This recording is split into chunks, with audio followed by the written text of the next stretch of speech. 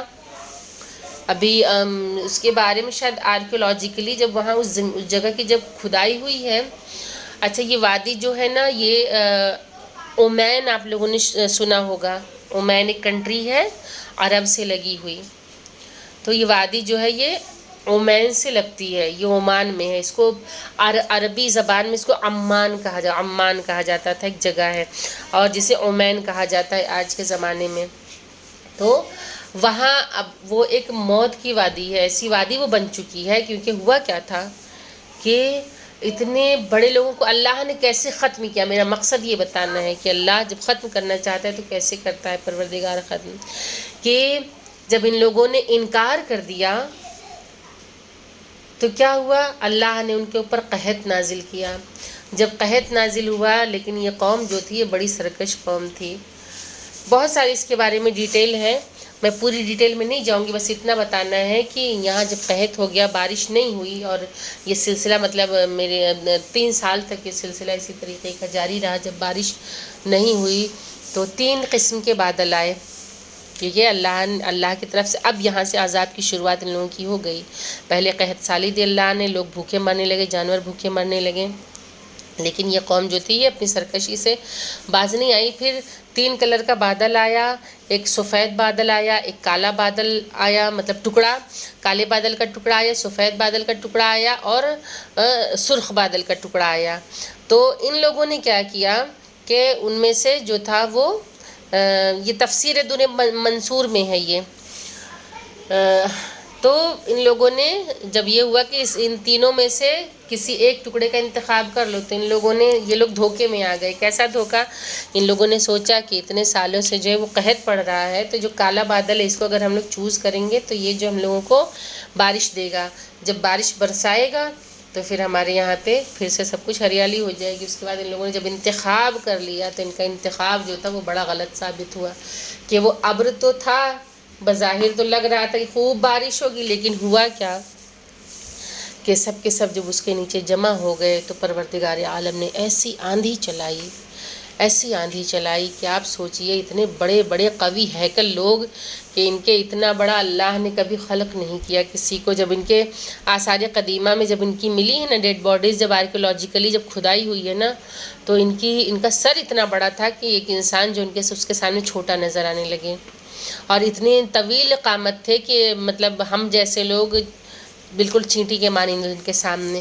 سوچیے ایسے لوگوں کو اللہ نے کیسے، اچھا یہ آندھی 7 دن اور 8 راتوں تک یہ چلتی رہی ہے آندھی، اور پروردگار عالم نے انہیں تباہ و برباد کر دیا، اور وہ ہوا صرف ایک انگوٹھے کے برابر وہ ہوا اللہ نے چلائی تھی۔ سوچئے ایک جیسے چھید میں سے، ایک انگوٹھے بھر کے چھید میں سے ہوا آتی ہے نا، بس اتنی ہوا۔ آپ ذرا تصور کریں انسان کہ اللہ نے کیسی ہوا چلائی، ایسی شدید آندھی چلائی کہ وہ سب کے سب تباہ و برباد ہو گئے، سب ختم ہو گئے۔ جو اپنے گھروں میں تھے وہ وہیں کے وہیں ختم ہو گئے، جو لوگ باہر تھے جو جہاں تھا وہ وہیں پہ ختم ہو گیا۔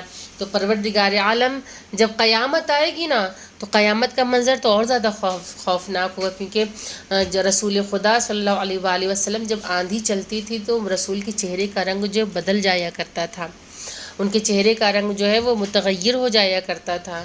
تو ایک مرتبہ جو ہے، بلکہ ام المومنین عائشہ سے روایت ہے کہ انہوں نے پوچھا کہ یا نبی اللہ آپ کے چہرے کا رنگ ایسے کیوں ہو جاتا ہے، جبکہ اگر کالے بادل، سیاہ بادل اگر آتے ہیں تو یہ تو خوشی کی علامت ہے۔ تو نبی کریم نے فرمایا کہ یہ ضروری نہیں ہے کہ ہر سیاہ بادل جو ہے وہ خوشی کی علامت ہی ہو سکتا ہے کہ اللہ کا عذاب اس میں پوشیدہ ہو، کیونکہ قوم عاد جو تھی وہ اسی سیاہ بادل کے ذریعے تباہ ہو گئی تھی۔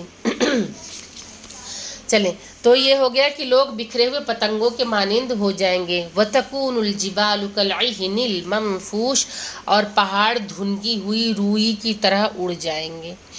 دھنی ہوئی روئی کیسی تھی؟ دھنکی ہوئی دیکھی ہوگی آپ لوگوں نے.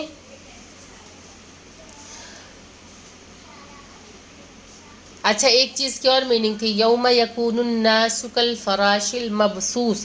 فراش کے معنی ہوتے ہیں پتنگے کے، اور مبثوث یعنی منتشر ہونا، بکھر جانا. ٹھیک ہے، تو کیا عالم ہوگا کہ لوگ بکھرے ہوئے پتنگوں کی مانند ہوں گے. پھر اس کے بعد وَتَكُونُ الْجِبَالُ كَالْعِهْنِ الْمَنفُوشِ اور پہاڑ کتنے مضبوط ہوتے ہیں. اللہ نے ان پہاڑوں کو سمجھ لیجیے ایک طرح سے میخ بنایا ہے، یعنی کہ کیل بنایا ہے کہ ان پہاڑوں نے زمین کا بیلنس کیا ہوا. اگر یہ پہاڑ نہ ہوتے بڑے بڑے تو زمین کا بیلنس بگڑ جاتا. اللہ کی قدرت دیکھی کہ اللہ نے پہاڑوں کے ذریعے زمین کو بیلنس کیا ہے. اگر بیلنس نہ ہوتی تو ہم سب کے سب گر جاتے. اور خدا کی قدرت بھی یہ اس کی قدرت ہے کہ اللہ نے اس میں گریوٹی پیدا کی زمین میں، کہ زمین جو ہے ہر چیز زمین کی طرف کھینچی چلی آتی ہے. لیکن وہ دن جب ہوگا قیامت کا دن تو اس دن ساری گریوٹی بھی ختم ہو جائے گی، اور جب گریوٹی ختم ہو جائے گی تو سب کچھ ہلکا ہو کے اڑنے لگے. کبھی آپ لوگوں نے دیکھا ہوگا ناسا وغیرہ کا جو اسپیس شپ جاتا ہے، آپ نے دیکھا ہوگا اس میں وہاں زیرو گریوٹی ہوتی، کچھ نہیں ہوتا وہاں پہ. پبلک کیا وہاں اڑتی ہے ہوا میں پتنگوں کی طرح سے اگر کہا جائے نا، تو وہ لوگ اڑتے ہیں، وہ اسپیس شپ کے اندر اڑتے ہیں، اسپیس اسٹیشن میں اڑتے ہیں وہ لوگ، اپنا جو ان کا جو اسپیس شٹل جو جاتا ہے اس میں اڑتے ہیں وہ لوگ، کیونکہ گریوٹی ختم ہو جاتی، مائنس ہو جاتی ہے بالکل. تو اس دن بھی تمام چیزوں کی گریوٹی جو ہے وہ ختم ہو جائے گی، اور پہاڑ دھنی ہوئی روئی کی طرح ہو جائے گا. کیونکہ دھنی ہوئی روئی کیا ہوتی ہے؟ روئی دیکھا ہوگا کہ جب تکیہ یا لحاف وغیرہ میں بھرتے ہیں تو اس کو پہلے لے جا کے دھنواتے ہیں اس کو، یعنی وہ پیٹ کے جو دھنیا ہوتا ہے اس کو دھن دیتا ہے، اس کو بالکل ایسا کر دیتا ہے کہ وہ ہلکی ہو کے بالکل سفید اڑنے لگے، اتنی ہلکی ہو جاتی، دھن جاتی ہے، اور پھر اس کے بعد اس کو بھرا جاتا ہے. تو پہاڑ کی حالت بھی وہی ہوگی کہ بالکل دھنی ہوئی روئی، یعنی کہ ایک دم بالکل وہ ختم ہو جائے گا، اتنا ہلکا ہو جائے گا، لائٹ ویٹ ہو جائے گا کہ وہ اڑنے لگے گا. کیونکہ دھنی ہوئی روئی جو ہوتی ہے وہ اڑتی ہے، بہت تیزی سے وہ اڑتی ہے کیونکہ ایک دم لائٹ ویٹ ہو جاتی ہے. تو پہاڑ کا بھی وہی حال ہوگا کہ وہ بالکل لائٹ ویٹ ہو چکا ہوگا. یعنی جب گریوٹی ہی ختم ہو جائے گی تو پھر کوئی چیز باقی نہیں رہے گی. لوگ جو ہیں وہ بکھرے پڑے ہوں گے، اور پہاڑ جو ہے وہ دھنی ہوئی روئی کی طرح ہوگا. تو اس کے بعد پروردگار عالم نے ارشاد فرمایا فَأَمَّا مَنْ ثَقُلَتْ مَوَازِينُهُ، وہ اس کے بعد میں تو اس دن جس کی نیکیوں کا پلہ بھاری ہوگا. اب اللہ نے جب ایک طرف عذاب اور جب قیامت کا ذکر کر دیا تو اللہ نے یہ بھی بتایا کہ جب گریوٹی ختم ہو جائے گی اور جب سب کے اندر ثقل یعنی وزن جو ہے وہ ختم ہو جائے گا تو اس دن کس کا پلہ بھاری ہوگا؟ اس دن ان کا پلہ بھاری ہوگا کہ جنہوں نے نیکیاں کی ہیں. کہ جب ترازو میں جب تولا جاتا ہے تو کیا ہوتا ہے؟ جو ترازو ہلکا ہوتا ہے وہ اوپر اٹھتا چلا جاتا ہے، جو وزنی ہوتا ہے وہ نیچے کی طرف جاتا ہے. تو اس وقت بھی کہ جب تمام چیزوں کی گریوٹی ختم ہو جائے گی، سب چیزیں ہلکی ہو جائیں گی، اس وقت صرف اور صرف اگر کچھ بھاری ہوگا تو اس دن جس کی نیکیوں کا پلہ بھاری ہوگا. پھر اس کے بعد فرمایا اللہ نے کہ فَأَمَّا مَنْ ثَقُلَتْ مَوَازِينُهُ فَهُوَ فِي عِيشَةٍ رَاضِيَةٍ، وہ پسندیدہ عیش میں ہوگا. اس کے بعد وَأَمَّا مَنْ خَفَّتْ مَوَازِينُهُ، اور جس کا پلہ ہلکا ہوگا نیکیوں کا. وَأَمَّا مَنْ خَفَّتْ مَوَازِينُهُ، یعنی جس نے اپنے نام اعمال میں نیکیاں نہیں جمع کی ہیں، اس کا یہ عالم ہوگا کہ فَأُمُّهُ هَاوِيَةٌ، اس کا مرکز جو ہے ہاویہ ہے. پھر اس کے بعد اللہ نے بتایا کہ ہاویہ کیا ہے. وَمَا أَدْرَاكَ مَا هِيَ، اور تم کیا جانو کہ ہاویہ کیا ہے. نَارٌ حَامِيَةٌ، یہ ایک دہکتی ہوئی آگ ہے. کہ جو لوگ، اسی لیے یہ کہا گیا ہے کہ جتنا ہو سکے انسان نیکی کرتا رہے، اور جتنا وہ نیکی کرے گا اتنا اس کا پلہ جو ہے وہ بھاری ہوتا چلا جائے گا. ٹھیک ہے. عین دیکھیے اس میں ایک جملہ آیا ہے کالعہن المنفوش. عین کہتے ہیں عربی میں وہ اون جسے ہاتھ وغیرہ سے دھنا جاتا ہے، یعنی جو روئی وغیرہ، اسی کو عہن کہتے ہیں۔ اور موازین کا مطلب ہوتا ہے تولی جانے والی چیزیں، یعنی کہ اعمال صالحہ۔ اللہ نے خود بتا دیا وَمَن يَعْمَلْ مِثْقَالَ ذَرَّةٍ خَيْرًا يَرَهُ وَمَن يَعْمَلْ مِثْقَالَ ذَرَّةٍ شَرًّا يَرَهُ، کہ جو ذرہ برابر نیکی کرے گا اسے اس کا بدلہ ملے گا، جو ذرہ برابر برائی کرے گا اسے اس کا بدلہ ملے گا۔ تو پروردگار عالم جب اس روز جب تولا جائے گا اعمال، تو اس دن نیکیوں کا پلہ جو ہے وہ بھاری ہوگا۔ اب وہ نیکی چاہے وہ انسان راہ خدا میں نیکی کرنا بہت آسان ہے، لیکن انسان جاتا نہیں ہے اس طرف، نیکی کی طرف انسان کم جاتا ہے، جبکہ سب سے ایزی کام نیکی کرنا ہے، لیکن شیطان مردود جو ہے وہ روک لیتا ہے۔ ایک لطیفہ سناتی چلوں کہ مثال کے طور پہ ایک صاحب تھے، مسجد میں خطبہ ہو رہا تھا، مولانا صاحب واعظ و نصیحت کر رہے تھے، اور خطبہ دیتے دیتے انہوں نے کہا کہ جب انسان نیکی کرنے جاتا ہے تو شیطان جو ہوتا ہے وہ ہاتھ پکڑ لیتا ہے اور اسے نیکی کرنے نہیں دیتا۔ تو ایک شخص جو تھے وہ جوش و جذبات میں اٹھے، انہوں نے کہا کہ نہیں، آج تو ہم نیکی کر کے رہیں گے چاہے جو ہو جائے، اور ہم جو ہے آج مجھے کوئی نہیں روک سکتا، دیکھتا ہوں شیطان مردود کیسے آ کے مجھے روکتا ہے۔ اب یہ گئے اپنے گھر، اب جا کے وہاں انہوں نے سارے غربا کو اکٹھا کر لیا، مار غلے پہ غلہ نکالے جا رہے ہیں۔ اب بیوی اندر سے دیکھ رہی ہے، دیکھ کے ایک مرتبہ وہ کہتی ہے کہ یہ بتاؤ تم یہ کر کیا رہے ہو؟ تو کہا کہ میں نیکی کر رہا ہوں، میں غربا کی مدد کر رہا ہوں، میں سارا مال جو ہے اس میں سے اللہ کی راہ میں خیرات کر رہا ہوں، میں زکوٰۃ کر رہا ہوں۔ جب وہ کرنے لگا تو اس کی بیوی نے اس کا ہاتھ پکڑ لیا، کہا پاگل ہو گئی ہو کیا؟ سارا ختم کر دو گے تو ہم لوگ کیا کریں گے؟ اور اس کے بعد بیوی نے جب روک دیا تو اب انہوں نے بھی اپنا ہاتھ نیکی سے روک لیا۔ اس کے بعد جب پھر ملاقات ہوئی مسجد میں تو مولانا نے پوچھا کہ بتائیے آپ نے نیکی کی؟ تو کہا کہ ہاں نیکی تو میں نے کی، اور نیکی کرنے گیا تھا تو کہا شیطان سے ملاقات ہوئی؟ کہا شیطان نہیں بلکہ شیطان کی خالہ مل گئی، یعنی کہ ہاتھ پکڑ لیا ان کی بیوی۔ تو کسی بھی طرح سے شیطان جو ہوتا ہے نا، وہ کسی نہ کسی بہانے سے انسان کو نیکی کرنے سے روکتا ہے، نیکی میں خلل پیدا کرتا ہے، اور وہی وہ وقت ہوتا ہے کہ جب انسان تمام وسوسوں کو جھٹک دے، چاہے وہ 1 روپیہ ہی صحیح راہ خدا میں اگر وہ دیتا ہے، کسی کی مدد کرتا ہے، تو اللہ رب العزت ایک نیکی کا انسان، آپ ذرا سوچئے کہ پروردگار عالم کتنا رحیم و کریم ہے کہ اگر ایک نیکی کا ارادہ بھی انسان کر لیتا ہے نا تو اللہ 10 نیکیاں لکھ دیتا ہے۔ اگر کسی نے ارادہ بھی کر لیا، سوچ بھی لیا کہ آج مجھے نیکی کرنا ہے، تو پروردگار عالم 10 نیکیاں لکھ دیا کرتا ہے۔ اور وہ اللہ اتنا رحمان و رحیم ہے، وہ معبود کہ انسان اگر گناہ کا ارادہ کرتا ہے، گناہ کیا نہیں ہے، گناہ کا ارادہ کرتا ہے تو اللہ نہیں لکھتا۔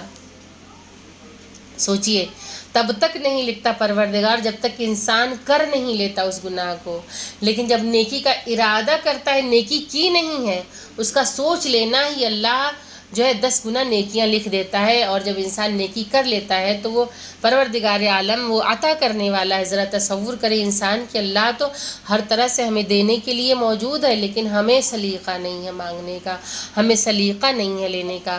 تو انسان کو جتنا ہو سکے حد الامکان یہ کوشش کرنا چاہیے کہ وہ اپنے نیکیوں کے پلڑے کو بھاری کرے، کیونکہ اللہ نے کیا فرمایا، تو اس دن جس کی نیکیوں کا پلہ بھاری ہوگا وہ پسندیدہ عیش میں ہوں گے۔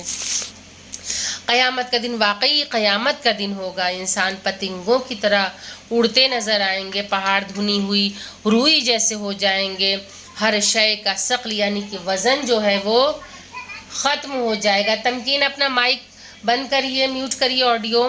ہر شے کا ثقل جو ہے، ہر شے کا وزن جو ہے وہ ختم ہو جائے گا، اور ظاہر ہے ایسے ماحول میں اگر عمل کا پلہ بھاری رہ جائے اور اس کا وزن باقی رہ جائے تو یہ علامت ہے کہ یہ عمل خیر جو وہ پہاڑ سے زیادہ سنگین ہے۔ سوچئے ہماری نگاہوں میں پہاڑ سے زیادہ سخت اور پہاڑ سے زیادہ وزنی کچھ نہیں ہے، لیکن اللہ نے کیا بتایا، جب قیامت آئی تو پہاڑ بھی دھنی ہوئی روئی کے مانند ہوگا، اور جو ہمارے جو عمل خیر ہیں، جو اعمال خیر ہمارے ہوں گے وہ پہاڑ سے زیادہ سنگین ہوں گے، اور ان کا پلہ بھاری کر دے گا پروردگار۔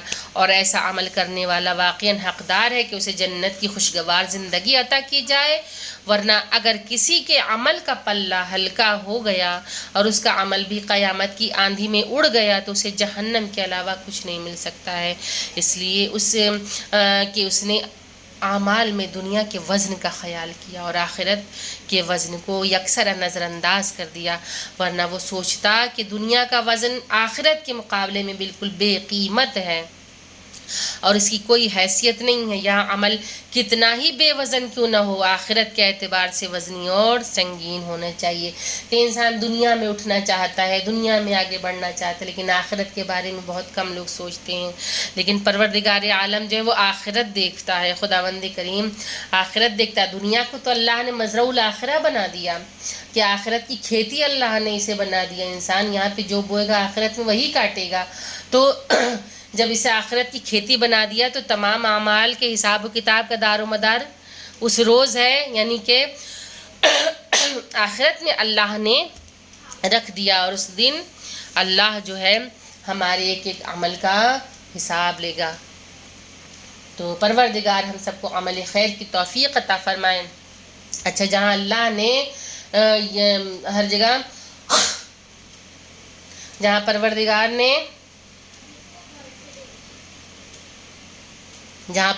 نے ہر جگہ ڈرایا ہے عذاب سے، قیامت سے، وہیں اللہ جو ہے تسلی اور تشفی بھی دیتا ہوا نظر آتا ہے، کیونکہ اس کی رحمانیت اور رحیمیت جو ہے نا وہ کہیں زیادہ ہے۔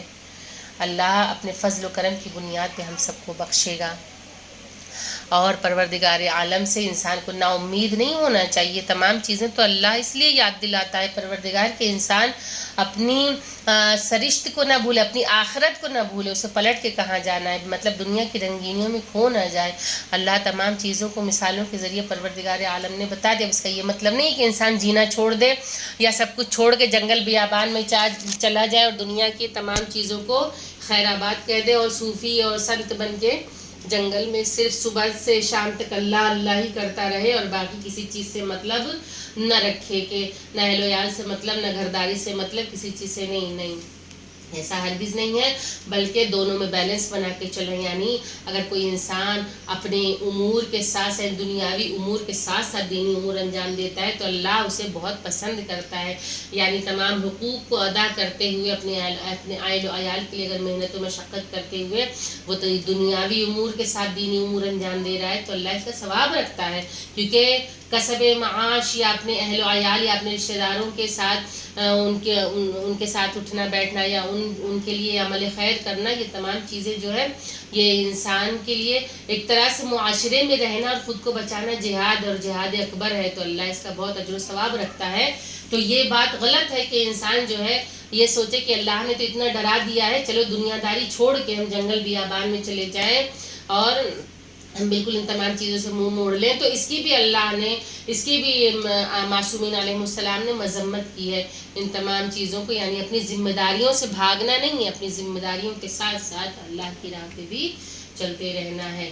وقت نہیں بچا، 2:41 ہو گیا، میٹنگ ابھی کلوز ہو جائے گی، انشاءاللہ پھر کل ملاقات ہوگی، اور آپ لوگوں کو جو بتایا ہے آپ لوگ اس کو دیکھ لیجئے گا، تھوڑا 2-3 میننگ اور رہ گئی ہے، انشاءاللہ کل ہم لوگ اس کے بارے میں بات کریں گے، ورنہ ابھی بات جب سلسلہ نکلے گا تو پھر بیچ میں میٹنگ جو ہے وہ ڈسکنیکٹ ہو جائے گی۔ تو اب خواہر زیاد جو ہے وہ آپ لوگوں کا کلاس لیں گی۔ السلام علیکم، خدا حافظ۔ کلاس سمجھ میں آ گیا آپ لوگوں کو اچھے سے جو درس تھا؟ گڈ۔